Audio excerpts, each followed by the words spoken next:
Hey everyone, welcome back to Redditly. Today's video is titled, I, 37 male, found out my wife, 33 female, has been cheating. Confronting her about it has opened up other horrible truths. Please make sure you like and subscribe and hit that notification bell so you never miss a future upload from us. Let's jump right into the story.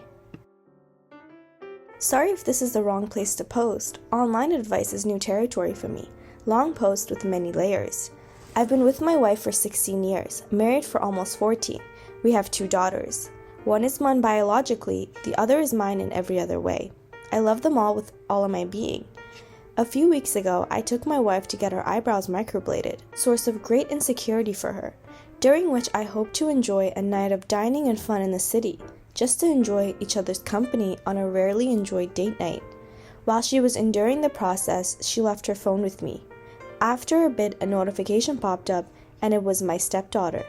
Even though I'm completely unaware on how to use Snapchat, I thought it would be fun to surprise her with a response from dad instead of mom.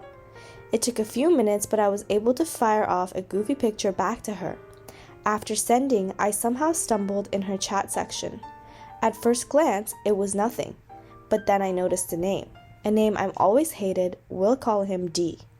I hesitated at first, never wanting to be the type of guy who snoops through her phone, but curiosity got the best of me. I was floored by what I saw. Detailed conversations about a tryst they had recently, details of which I will keep mostly silent, but let's just state that it was about oral S. Couldn't help but continue reading. It was difficult for several reasons. The obvious betrayal set aside, as I've learned about Snapchat, portions will delete automatically, so the dates jumped wildly and details were sparse from the past. What I did learn was that it kind of happened a few times over the past few months, including on my birthday as I slept upstairs. I work very early. I know at my age birthdays aren't exciting or important, that's aging for you, but it stung a little extra for sure. In between the flirting and details were pictures, nothing too graphic but certainly problematic, and probably the most hurtful was how she talked about me. Certainly not positive, and at best only half true, and at worst just blatant lies or misleading statements. She got to a moment for a break in her procedure, so I put the phone down. Visibly shaken, she asked what was wrong. Not wanting to cause a scene in public or involve the poor girl doing the procedure in our mess, I just told her I wasn't feeling well and wanted to get some fresh air. I spent the rest of the procedure, about 2 hours, walking downtown trying to figure out what steps to take next. After the procedure, I told her we'd have to put a hold on the other plans, to both of our dismay. Intending to discuss things when we got back home, once we reached our car, I couldn't hold back. I told her everything I saw. I told her not to touch her phone because I wanted to talk to her about it point by point and didn't want her removing or deleting anything anywhere from her phone. We cried and screamed all the way home. Once home, we set the kids up. We headed to our room where I dove in head first. I had her unlock her phone and give it to me, which she eventually did very reluctantly. That's where it got even harder. She admitted to the infidelity with D in the basement on multiple occasions, but as I dove deeper in the phone, I found out a couple of other issues. It turns out that while we were dating, before we were married, she had been with a friend in college that I always feared, but she had always denied. She insists the same with D, that they did not have intercourse, only oral, making out, etc. Contentious subject as we seem to disagree on the definition of intercourse. Hearing this, my mind ran away and I began to ask about any and every situation where I feel she might have been able to cheat. Nothing too serious except one. One night, years ago after work, she didn't come home until almost 2 a.m. I remember asking where she had been.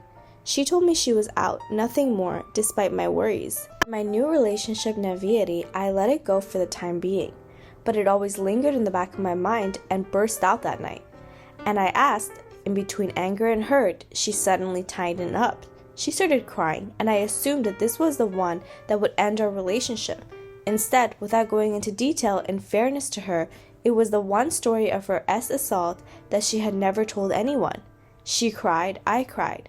We held each other forever. Felt like the biggest a-hole while simultaneously hurt and betrayed from the other stories of her actual infidelity outside of the assault. Assured her that the assault wasn't her fault, and despite my feelings now that I would certainly never hold that against her. What a piece of S would do. We stopped the fighting at that point as we were both worn out. For the next few days, we tried to be cordial and mend fences where possible. The problem was that, as abundantly clear above, I'm not social media savvy. I don't use them terribly often, if ever, whereas she has quite a large following across several platforms. She has been using these platforms to create sympathy for herself, not giving detail, but using cryptic messages about how sad she is, how everything is ruined, how bad her depression currently is.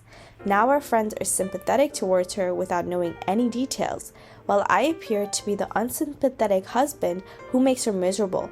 I've seen comments about how I may be the problem. Now, I know I'm not free of any blame here. I work a lot, strange hours sometimes. I've had to move my disabled mother and brother in with our family and take care of them, which she has been truly helpful with. I'm also currently dealing with health issues of my own, and I can admit that because of these things, I've not been the most attentive husband for her emotionally or else. I have tried, but it is difficult sometimes as life gets in the way. But the fact is that I wanted to. Just not sure she does, and I don't feel that justifies her infidelity. I'm at a loss here. It seems that every direction I look in is the wrong one. I don't want to lose my wife. I don't want to lose my girls. I don't want to walk away from her when she needs me. As her SA, revelation has taken a toll on her that no woman deserves. But I also don't want to sit back and be a sucker, to get belittled and betrayed, just to brush my shoulders off and say it's no big deal. I'm lost and have nobody else to turn to. I took the terrifying step that I'm completely uneducated on and came here. Do I file for divorce, seeing as how this seems to be troubling trend? Do I stay with my wife despite the betrayal and try to learn to be a better husband for her in her time of need? I tell my friends and family to save face and reveal the truth, or would that be considered as shaming her? Please help, I don't know what to do. Edit 1. I've seen it pop up a few times. I was sort of expecting it, but her assault story is true. I'm not one to share much publicly, but I am sure as anyone can be that there wasn't an eyeball witness. It happened. That explanation will have to suffice, and I will be ignoring comments that's suggesting otherwise. I admit that I'm the one who asked for advice, but her assault happened. That part is settled. Edit 2. I took pictures of the conversations they had, and that we've had. I'm compiling the evidence just in case and to keep her honest. Edit 3. This one is on me. When stating that it was oral S, I meant she was on the receiving end. She claims this and making out was it. The conversations I've saved also seem to support that. However, I'm not necessarily convinced that was all, but I have no proof otherwise. Edit 4. Alright, I'm going to take a break until tomorrow. This is all a little overwhelming.